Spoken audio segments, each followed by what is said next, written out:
بسم اللہ الرحمن الرحیم۔ السلام علیکم۔ آج 23 نومبر بروز جمعرات ہم بات کریں گے دو اہم ایشوز کے حوالے سے۔ پاکستان تحریک انصاف کے چیئرمین عمران خان کی سائفر مقدمے میں آج جوڈیشل کمپلیکس میں سماعت ہوئی ہے۔ جج ابوالحسنات ذوالقرنین نے سماعت کی ہے اور کیس اب دوبارہ 29 اگست کی پوزیشن کو واپس آ گیا ہے۔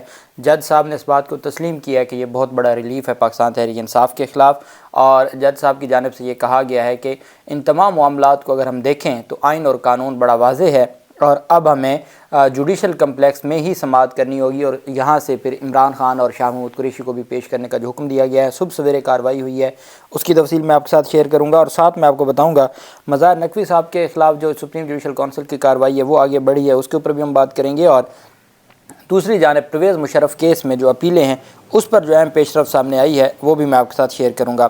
سب سے پہلے تو میں آپ کو بتاتا چلوں کہ ملک ریاض کی جانب سے ایک متفرق درخواست دائر کی گئی ہے بحریہ ٹاؤن کیس میں۔ بحریہ ٹاؤن کے مالک ملک ریاض نے 190 ملین پاؤنڈ کیس میں سپریم کورٹ آف پاکستان میں ایک درخواست دائر کی ہے۔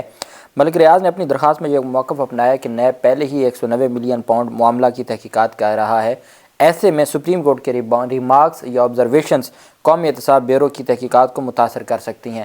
ملک ریاض نے کہا کہ نیب سپریم کورٹ کی آبزرویشن کا تحقیقات میں اثر لے سکتا ہے، سپریم کورٹ درخواست کا جائزہ لے کر مناسب حکم جاری کرے، اور ساتھ یہ بھی کہا کہ یہ جو 190 ملین پاؤنڈ اور میرے خلاف جو تحقیقات اور مختلف لوگوں کو جو طلبیاں ہیں یہ ساری از خود کارروائی ہے، جو سو موٹو کارروائی میرے خلاف شروع کر دی گئی ہے جس کا کوئی بھی آئینی اور قانونی جواز نہیں ہے۔ اس وجہ سے اب میں آپ کو بتاؤں ایک بات بڑی کلیئر ہے کہ ہوا تو فائر بیک ہے۔ جو قاضی فیاض عیسیٰ صاحب کے نوٹس تھا، قاضی فیاض عیسیٰ صاحب نے تمام لوگوں کو نوٹس کر کے جواب مانگ لیے 190 ملین پاؤنڈ اسکینڈل کیس میں، اور وفاقی حکومت کو بھی، اٹارنی جنرل آف پاکستان کو بھی اس وقت یہ لگتا تھا کہ یہ معاملہ بہت اچھا ہو جائے گا اور عمران خان کے خلاف کیس کھلے گا، میڈیا پہ آئے گا، یہ ہوگا وہ ہوگا، لیکن ہر چیز میں بہتری ہوتی ہے۔ وہ فائر بیک ہوا اور مشرق بینک نے جواب جمع کروا دی، اور مشرق بینک نے عمران خان کو کلین چٹ دے دی، اور ایک بین الاقوامی ادارے نے جس کے اکاؤنٹ سے پیسے آئے تھے انہوں نے کہہ دیا کہ یہ کوئی پیسہ حکومت پاکستان کا نہیں تھا، اور نہ کوئی یہ ان کے حکم پر، جو نیشنل کرائم ایجنسی کے حکم پر بھی نہیں جمع کروائے گئے تھے، یہ مالک کے پیسے تھے۔ مالک نے اپنی رضامندی اور ہدایت کے ساتھ سپریم کورٹ کے اکاؤنٹ میں اپنے جو جرمانے کی مد میں جمع کروانے کا انہوں نے کہا، اور ہم نے ٹرانسفر کر دیے۔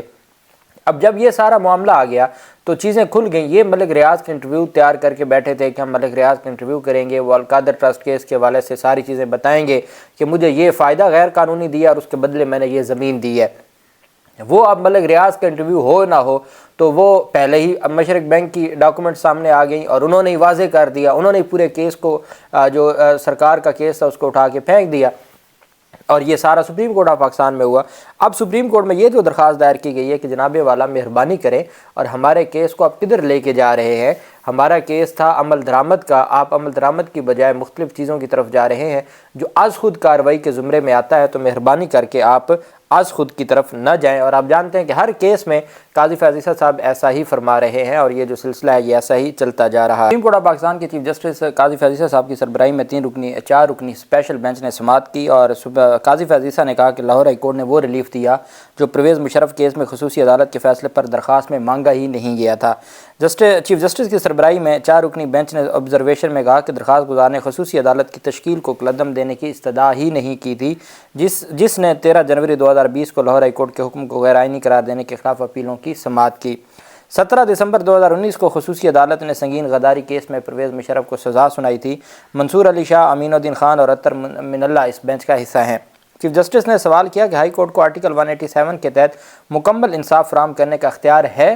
انہوں نے کہا کہ آئین نے مکمل انصاف کا اختیار صرف سپریم کورٹ آف پاکستان کو دیا ہے۔ جسٹس عیسیٰ نے کہا کہ خصوصی عدالت پنجاب میں نہیں تھی اور نہ ہی ملزم وہاں کا رہائشی تھا۔ انہوں نے کہا کہ متعلقہ عدالت میں جانا لازمی ہے، فیصلہ بھی آئین کے خلاف ہے۔ چیف جسٹس نے کہا کہ حیرت کی بات ہے کہ لاہور ہائی کورٹ نے دائرہ اختیار کو کیسے قبول کیا۔ خصوصی عدالت 3 ججوں پر مشتمل تھی، ان میں سے ایک لاہور ہائی کورٹ کا جج تھا۔ لاہور ہائی کورٹ نے ہائی کورٹ کے مختلف ججوں کے خلاف رٹ جاری کی، اعلیٰ جج نے یہ کہا۔ جسٹس اطہر من اللہ نے سوال کیا کہ اگر حکومت کو عدالتی دائرہ اختیار پر اعتراض تھا، حامد خان نے کہا کہ حکومت اور تمام لوگ اس وقت ایک پیج پر تھے۔ ایڈیشنل اٹارنی جنرل نے کہا کہ سیکرٹری قانون نے اپنے جواب میں اعتراض اٹھایا تھا۔ جسٹس منصور علی شاہ صاحب نے استفسار کیا کہ علی ظفر اس میں عدالتی معاون تھے۔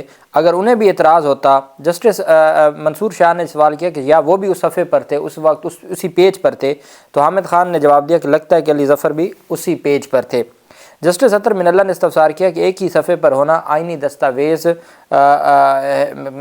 دستاویز ہے یا کوئی نظریہ ہے؟ تو انہوں نے کہا جی آپ نے سوال پوچھا، میں نے آپ کو جواب دے دیا کہ اس وقت کیونکہ حکومت اور اسٹیبلشمنٹ ایک پیج پر تھے، پاکستان تحریک انصاف کا دور تھا، 2019 میں عروج تھا آپس میں ان کے تعلق کا، تو اس وقت یہ سارا معاملہ ہوا اور انہوں نے، حکومت نے بھی اسٹیٹمنٹ دے دی، حکومت کے ساتھ ساتھ جو پرویز مشرف کے وکلاء تھے ان کی جانب سے بھی اسٹیٹمنٹ آ گئی اور یہ سارا معاملہ ایسے ہوا۔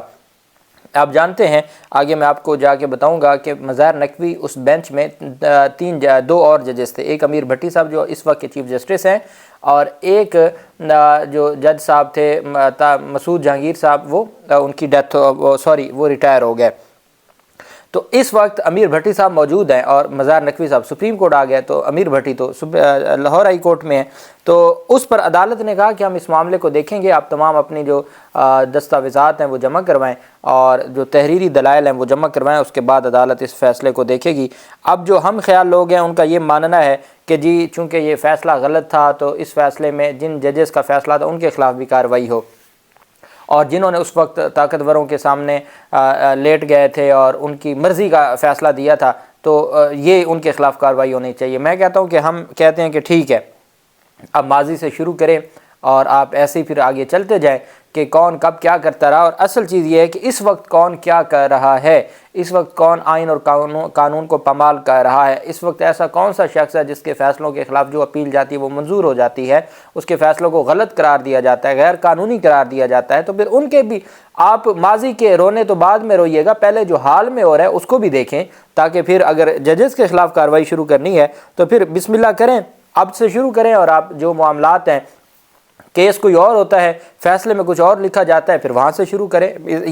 یہ ساری چیزیں تجاوزات میں آتی ہیں، اختیارات کے تجاوزات میں آتی ہیں۔ آپ کے پاس درخواست کچھ اور ہے، فیصلے میں آپ کچھ اور لکھتے ہیں، اور وہاں آپ کہتے ہیں کہ جی مشرف نے تو درخواست میں لکھے نہیں تھا خصوصی عدالت کو کالعدم قرار دینے کا، تو ہائی کورٹ نے کیسے کالعدم قرار دیا؟ تو یہاں کہیں لکھا ہوا تھا کہ عدم اعتماد آئی تھی یا صدر نے کیا کیا تھا، وہ بھی تو لکھا گیا۔ یہاں کوئی آئی تھی بات کہ 2014 میں دھرنا کیا تھا، وہ باتیں بھی ہوئی ہیں۔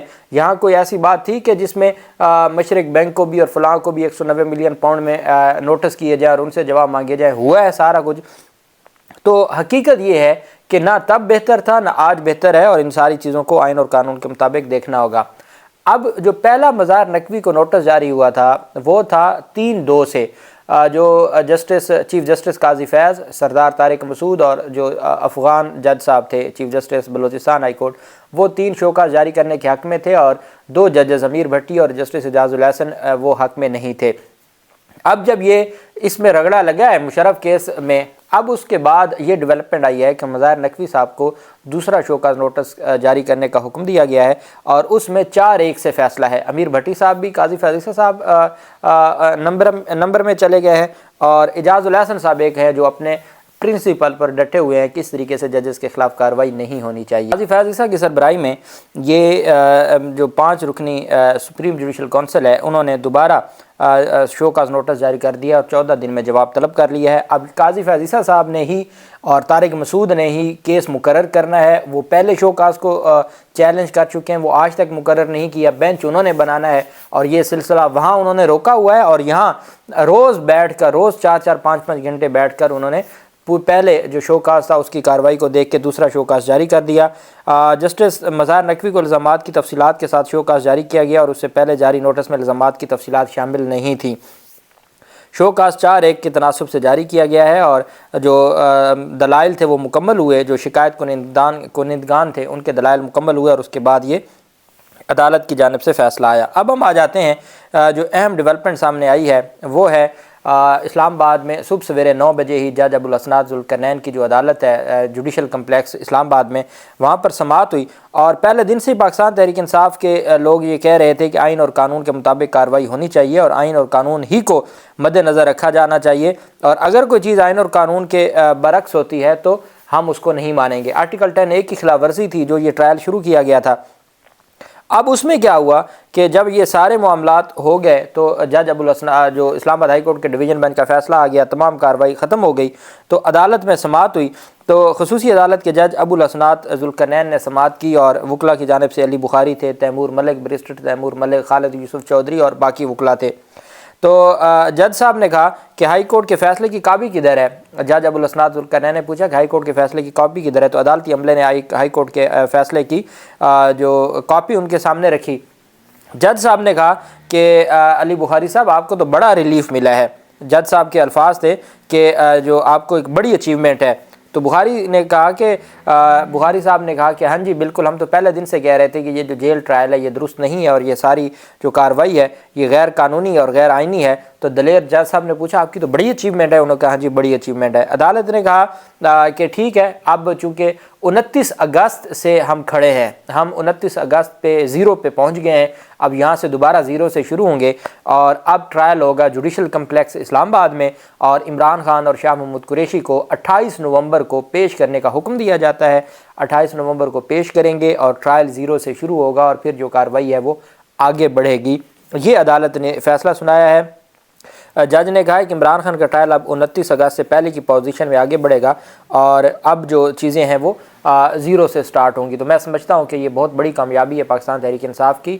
نہ تو حکومت سپریم کورٹ آف پاکستان میں اسلام آباد ہائی کورٹ کے ڈویژن بینچ کے فیصلے کو چیلنج کرنے جا رہی ہے، اور نہ ہی جو جج صاحب ہیں وہ اس سارے معاملے پر مزید جیل ٹرائل کی طرف جانا چاہتے ہیں، چونکہ بہت سخت فیصلہ اور حکم نامہ جاری ہوا ہے اور چیزیں بری طرح ایکسپوز ہوئی ہیں۔ اللہ پاک پاکستان کا حامی و ناصر ہو۔ بہت شکریہ۔ اللہ حافظ۔ پاکستان زندہ باد۔